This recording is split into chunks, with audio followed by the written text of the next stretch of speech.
Colts fans, welcome back to the Central Indiana Sports Report for this week's Colts Report with Sam, Frick, and Will Retherford, here to do a state of the Colts franchise.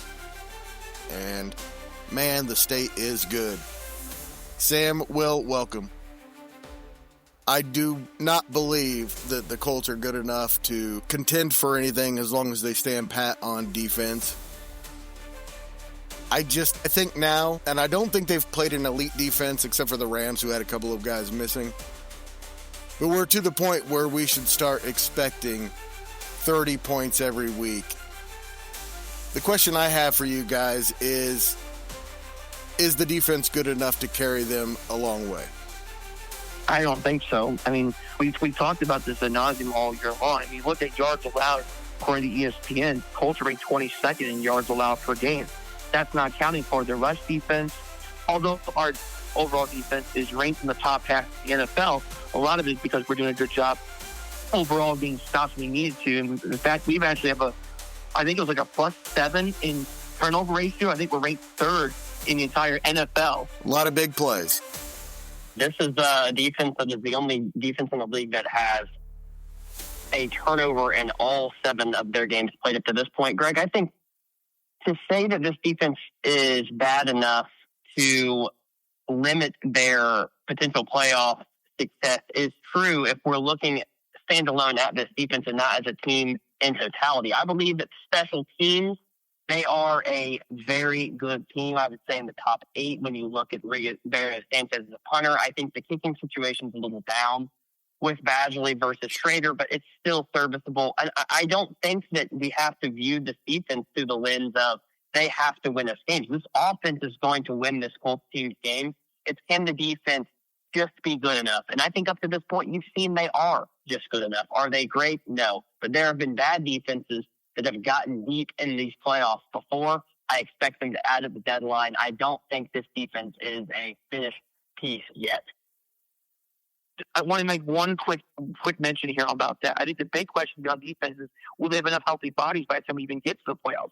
Because right now, we're kind of just battling through injuries right now. We're doing okay so far, but I think the depth is going to be questioned right now. And I think that's where Will alludes to about we're going to have to add a deadline just to that.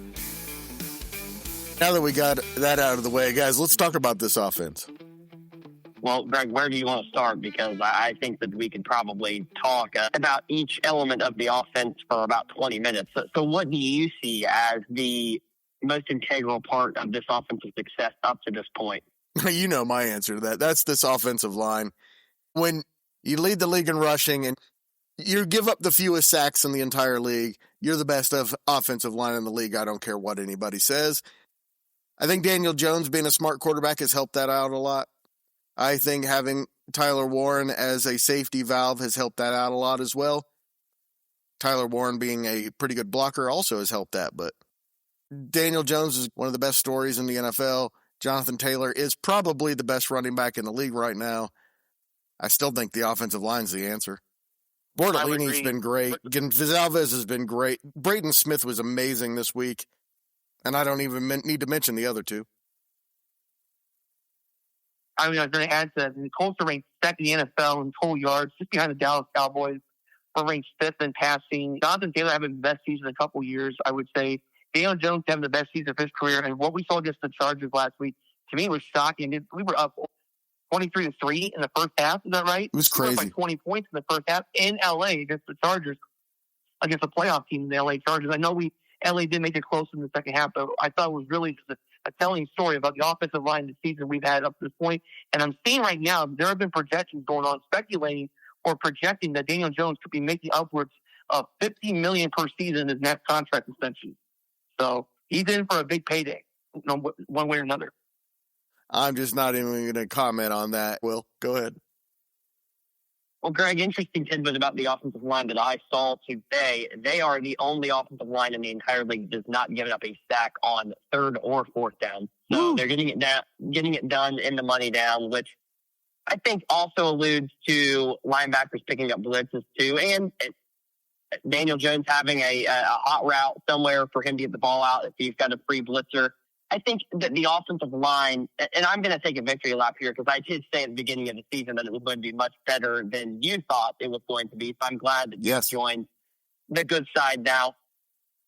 They're just able to block with the scheme that is so perfect most of the time. They give Taylor a hole. They allow Taylor just enough space with his vision, his ability to use his jump cut to his benefit in a way that just provides him 3 yards before he'd even get cut. Very rarely are you seeing Taylor get hit in the back of the backfield. I think that is a testament to them getting off the line. Well, I think it's a testament to them staying healthy. I think it's a testament of them having a second year together. Now they're playing we're on the verge of 24 games together.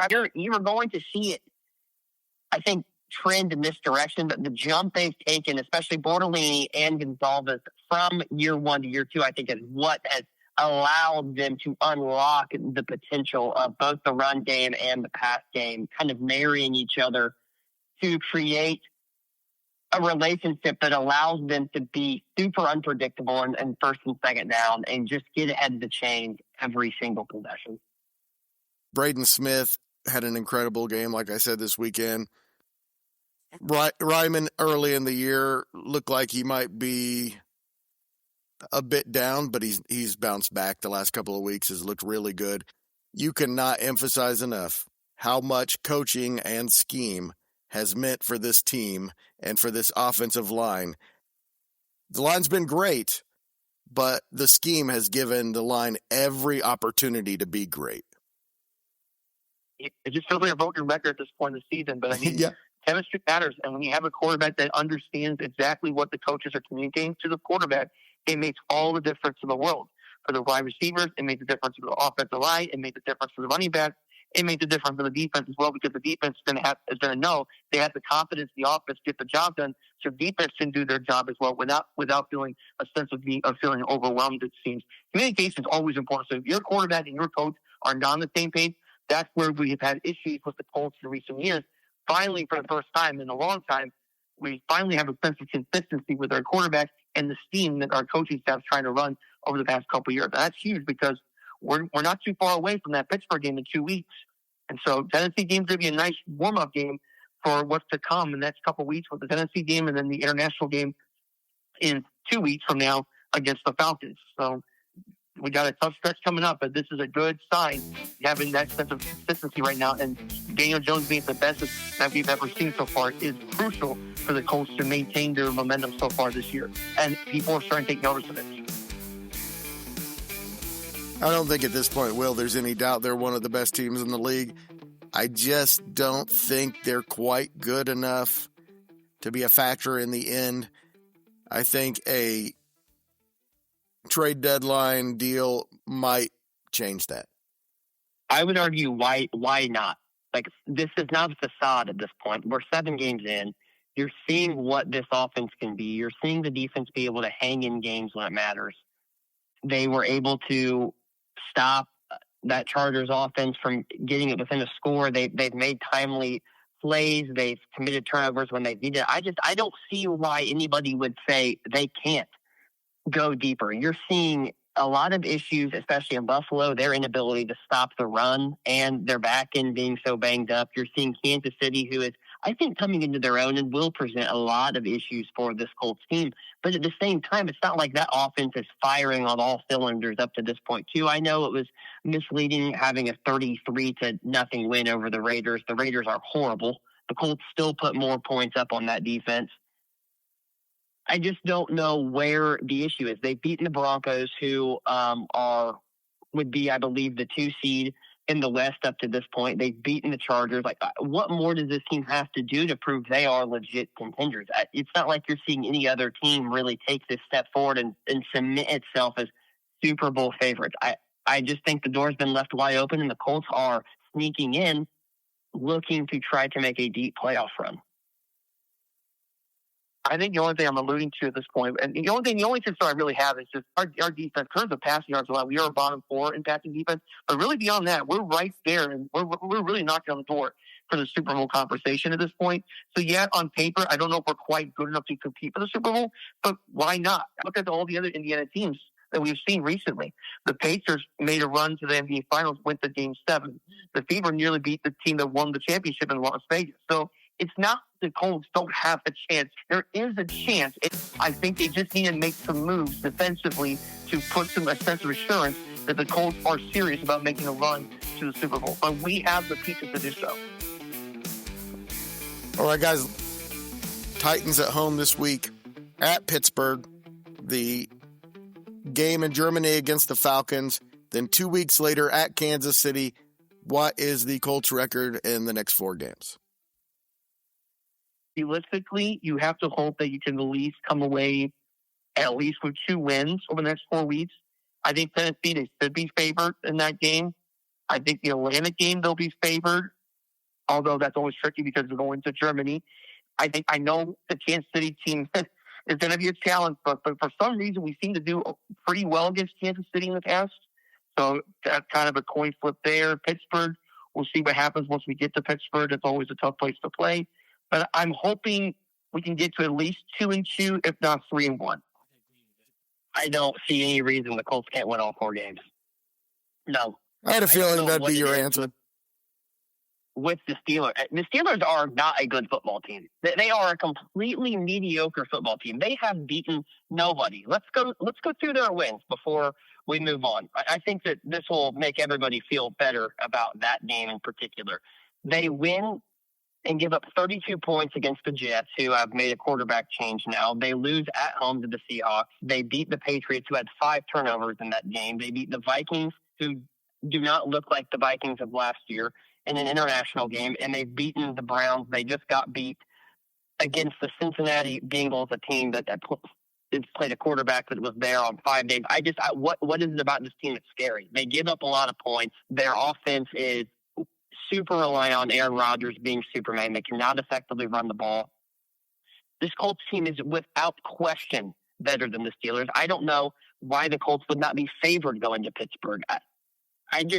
To have fear about that game, I have none. I think 4-0. I think that they are going to submit themselves as the best team in the AFC with this stretch, and I think they'll be 10-1 coming out of it. The Chiefs, maybe that's a game they could potentially lose. Arrowhead's a really tough spot to play if that Chiefs team comes into form, but I see no reason where 9-2 is not the floor of this team.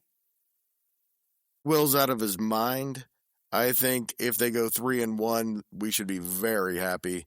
I'm guessing 2-2.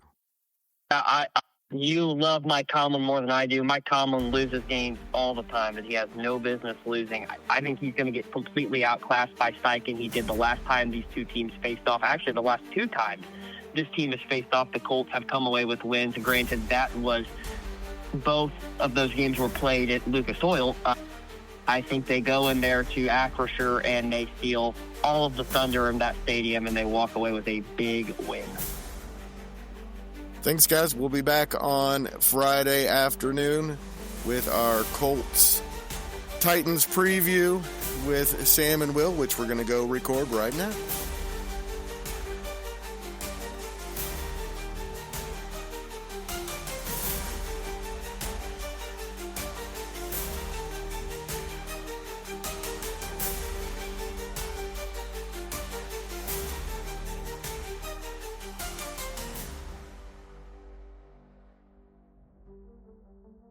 Central Indiana Sports Report is brought to you by TG Media, and I love Susie.